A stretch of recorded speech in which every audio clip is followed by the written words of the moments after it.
ఇక TDP MLA Velagapudi Ramakrishna Janasena నేత వంశీకృష్ణపై Visakha MP MVV Satyanarayana తీవ్ర వ్యాఖ్యలు చేశారు. వంగవీటి రంగను చంపిన వ్యక్తి వెలగపూడి అని ఆరోపించారు. ఎన్ని జిమ్మిక్కులు చేసినా వెలగపూడి ఏమీ పీకలేడంటూ ఘాటు వ్యాఖ్యలు చేశారు. ఎందుకు రాని వంశీకృష్ణ జనసేనలోకి వెళ్లిన తనపై విమర్శలు చేయడం విడ్డూరంగా ఉందన్నారు. వంశీకృష్ణకు సీట్ రాదనే ఫ్రస్ట్రేషన్లో అడ్డగోలుగా మాట్లాడుతున్నారని ఎద్దేవా చేశారు.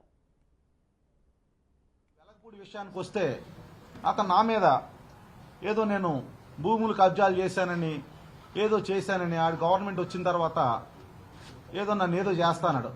అతనికి నేను మీడియా సమక్షంలో నేను చెప్తా ఉన్నా, అతను ఒకవేళ వచ్చే రానే రాడు, ఒకటి వస్తే ఎంటూ ముక్క పీక్కోమని చెప్పండి.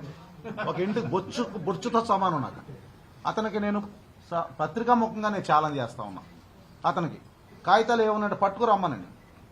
నేనేమి బ్రాందీ సీసాలు కల్తీ బ్రాందీలు కల్తీ సారాలు అమ్ముకుని స్థాయికి రాలేదు. నేను ఇవాళ ఈ కాపు సోదరులందరికీ ఒకటే చెప్తా ఉన్నా, ఇవాళ జనసేన ఫోటో పెట్టుకుని అతను ఇవాళ ప్రచార రథం మీద పెట్టుకున్నాడు పవన్ కళ్యాణ్ ఫోటో. అసలు నీకు ఏ విధంగా హక్కు ఉంది? ఇవాళ ఎవరైతే కాపు కులస్తుల దైవం ఆరాధ్య దైవంగా ఇవాళ ఊరికి విగ్రహాలు పెట్టుకుని పూజించుకుంటారో రంగా అని ఆయన్ని ఈ రోజు అతను అడ్డంగా నరికి చంపి పారిపోయి వచ్చాడు. అది ఎవరు చెప్పింది? మేం చెప్పిందేం కాదు.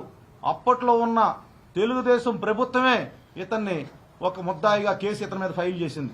ఛార్జ్ షీట్ ఉంది, ఎఫ్ఐఆర్ ఉంది, కోర్టుల చుట్టూ తిరిగాడు. ఇతను కోర్టులోంచి తప్పించుకుని బయటకు వచ్చాడు. ఈరోజు అది వాస్తవం. ఒక కాపు సామాజిక వర్గానికి చెందిన ఒక గొప్ప నాయకుడిని అడ్డంగా నరికి అక్కడి నుంచి పారిపోయి వచ్చి ఈరోజు ఒక జనసేనని అడ్డం పెట్టుకుని ఈరోజు ఇక్కడికి వెళ్లి ఇతను ఇలా చేస్తా ఉన్నాడు. అతను ఎన్ని రకాల ఒక వన్నెలు మారుస్తా ఉన్నాడు, ఎన్ని రకాల నటనలు